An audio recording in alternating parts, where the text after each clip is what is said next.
Hello everyone. Welcome to Chapter 2, Part 4 of Shankara Vijayam.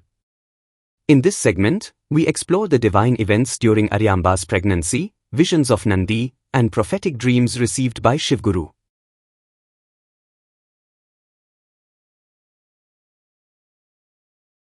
Aryamba is carrying the Lord, the bearer of the 14 worlds, the 8 forms, the husband of the 4 worlds, and the auspicious one. She has carried the 8 forms of the 5 elements, the sun, the moon, and the living being for you. O Lord! Salutations to you! Before Aryamba conceived, the radiance of Shiva entered and spread within her. Such radiance of Shiva protects her entire body. Therefore, Aryamba did not experience any pain or worry. During the pregnancy of Sati Devi, Aryamba, only sandalwood flowers became heavy for her. And should I mention the matter of ornaments separately? Therefore, she abandoned all ornaments.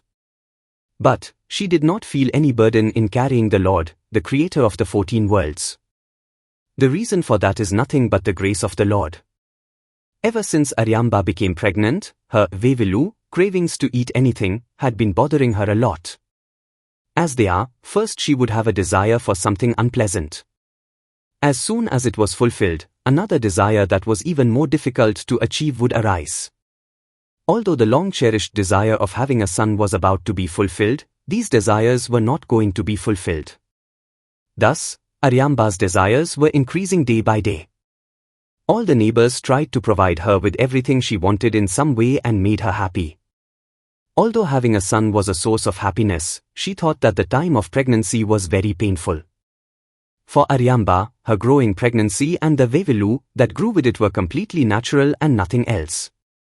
She, who had the glory of Maheshwara in her womb, had no worries or there is no sorrow. That is why, to get rid of worries and sorrows, great souls take refuge in the Supreme Personality of Godhead. Aryamba often had dreams. In them, she would see Nandishvara, who had a white body, carrying her around. Moreover, the Gandharvas, the learned men, and the gods would praise and glorify her. These auspicious dream events indicate that Nandishvara's Lord Maheshwara could become Aryamba's son. The Lord appears in dreams to fulfill the desires of the devotees. First, he told Shivaguru in a dream that a great man would be born. Based on this, it is known that the child that Aryamba was now going to give birth to was Lord Shankara. In the dreams that Aryamba often had, there were more sounds than forms. Jaya ho, Raksha Raksha, Mam Kripa Drishti Avlokaya, protect us with your boon, protect us with your kind gaze, she would wake up excitedly. Hearing such sounds again and again in her dreams, she thought that the son she would have would be the protector of all the worlds and the best of the boons, Maheshwara. Aryamba would feel bored and irritated just to say anything. However, she would imagine herself as if she was putting the supreme religions first, establishing her own religion and principles and defeating all her opponents. She would struggle to get on and off the bed she was sleeping on. She would dream of ascending some unknown, lofty throne of learning. Apart from that, she had a fondness for those who were of a pure nature and aversion to the passions and hatreds of those who were attracted to objects. She was interested in the non-dualistic doctrines. Due to such indications, it became clear that Maheshwara, who would sit on the throne of Saraswati, was about to be born in the world. The milk created by Brahma in the breasts of Sati Devi was flowing like nectar and shining like newly filled kumbhas. While the child was still in the womb of Matrushri Aryamba, he severely criticized the duality between the breasts, the soul and Brahman, and the nullity between the two, which was called Madhyamika Dharma, which was highly criticized by the great souls. Accordingly, Matrushri Aryamba gained the respect of Kuchguruvat due to the burden of her pregnancy. Both of these should be known as the symbols of the womb. When all the planets were in auspicious ascendants, Sun in Aries, Mars in Capricorn, Saturn in Libra, Jupiter in the center, and all the other planets were in their proper positions, Shivaguru's wife, Matrishri Aryamba, gave birth to the Supreme Man, just as Goddess Parvati gave birth to Kumaraswamy. Having given birth to the Supreme Man, Pujya Shri Shivaguru immersed himself in the ocean of joy. He then performed the Jathaka rituals and donated money, cows, land, clothes, etc. to the Brahmins without any hesitation. At the auspicious time when the son of Puja Shri Shivaguru was born, tigers and deer, elephants and lions, snakes and rats, mice and cats forgot their natural enmity and roamed around together. Elders say that it is auspicious for the above to happen when great souls are born. The entire living world attained supreme peace. Trees and vines blossomed and bore fruits and nuts. Water flowed abundantly in the rivers. The entire country was awash with all kinds of wealth. With the birth of Sri Shankara Bhagvatpada, all the arguments of heretical, non-Vedic, religious people were shattered. The Upanishads, the pillars of the Vedas, breathed their last. The time had come to establish the Advaita Tattva of the Vedas. The sky became clear. The god of wind expressed his approval with his cold winds. The bonfires began to light up the sky and declare their joy. When Maheshwara incarnated on earth in this way, the gods showered flowers with joy. A pleasant feeling of fragrance spread throughout the world. As soon as that great soul was born, many great virtues were revealed. Shankara, who was as radiant as the sun and perfected with the energy of great men like Sri Rama, was born in the womb of Matru Sri Aryamba and Puja Shri Shivaguru. That boy resembled the sun in purity, wisdom, and karma witness, in world building, like Mount Meru, and in education and training, he became like Saraswati Devi, and he declared great virtues right from his birth. Then Puja Shri Shivaguru brought scholars who were experts in astrology and wanted to know the results of the boy's horoscope. The scholars examined the boy's horoscope closely and were amazed. They said that this boy was not just an ordinary human being, but would independently write many books. He said that he would defeat many eminent scholars with his talents and propose his own theories and establish them in the world and make them last forever. His fame would spread as long as this earth exists. In short, he was said to be the gift of God and perfect.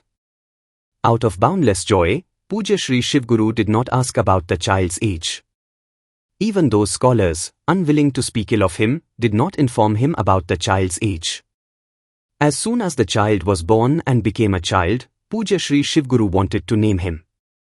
All the relatives came and blessed the child and presented him with many valuable gifts. The child, like the rays of the moon, cooled all the heat of the relatives who came, regardless of the heat of the summer sun. In the house of this woman who has lit a lamp, the boy himself is the lamp. This means that the constellation of Shiva is shining continuously, dispelling the darkness of ignorance and bestowing light. The beauty, cheerfulness, tranquility, etc. of the boy brought happiness and auspiciousness to all who came to see him, so the scholars thought that the name Shankar would be famous. Moreover, Puja Shri Shivaguru meditated on Maheshwar for a long time and became a boy through his blessing, which established the name Shankar. When Maheshwar, who is the cause of creation, existence and destruction, comes in human form, he behaves like a human. Many Puranas have confirmed this fact to us. Therefore, Lord Shankar, who was a boy, he would delight his parents and relatives with his childish antics like playing with his stomach, skipping steps, and playing fetch. Mother Aryamba would place a bed on the boy's side and arrange green gems for him to play with. If those who came to see him were kind-hearted, the boy would look at those gems with delight. They too would be overjoyed and leave with their hearts happy. If those who came were not, he would look at those gems with a restless gaze. Then their faces would lose their radiance. Shankara would lie on his side and kick the bed with his foot. To the onlookers, it seemed as if it refuted the doctrines of the two-faced scholars who believed in the separation of the two worlds. It seemed as if it refuted the doctrine of the separation of the two worlds, which was considered to be a source of happiness, like a bed, with the great phrase, Tattvamsi. The important thing is that the child is kicking the side with his foot. The boy began to utter two-syllable words. That is, Niti and Shivoham are the bases of Advait, and it is clear that he is going to spread Advait in all directions. Then, when he took a step, his heart skipped a beat. The words uttered by the child Shankara seem to be mocking the swallows with their sweetness. The step seems to be teaching the swans to walk. That is, Shankara's speech is like the voice of a cuckoo, and his walk is like the gait of a swan. The feet of the boy who took such a step are as soft as lotuses and as red as saffron pollen. If you look at the boy's head, you will see a crescent moon, a third eye on the forehead, a spear on the shoulders, and a white light that rivals crystal. Seeing this, Pujya Shri Shivaguru realized that it was indeed Maheshwara who had incarnated in the form of his son. Like the kingdom of a man who knows politics, like the erudition of a scholar who is free from addictions, like the light of the moon in autumn, the body of Bala Shankar was growing day by day. Shankar's body was filled with a peaceful and pleasing divine radiance, growing like Lakshmi and becoming like Saraswati. Seeing such a boy, Matra Shri Aryamba and Pujya Shri Shivaguru were amazed. Moreover, the line of the fani on the chest, the marks of the chama on the feet, the moon line on the forehead, the lines indicating the make, bow, and arrows on the hands became clearly visible. The lines of the trident on the head began to appear. Seeing the miraculous feminine essence in the body, people began to gaze at it without batting an eyelid. They thought that this great being must be the divine incarnation of Shankara. Brahma first created the Sanakads and taught the Vedas. Such Veda deteriorated and became corrupt.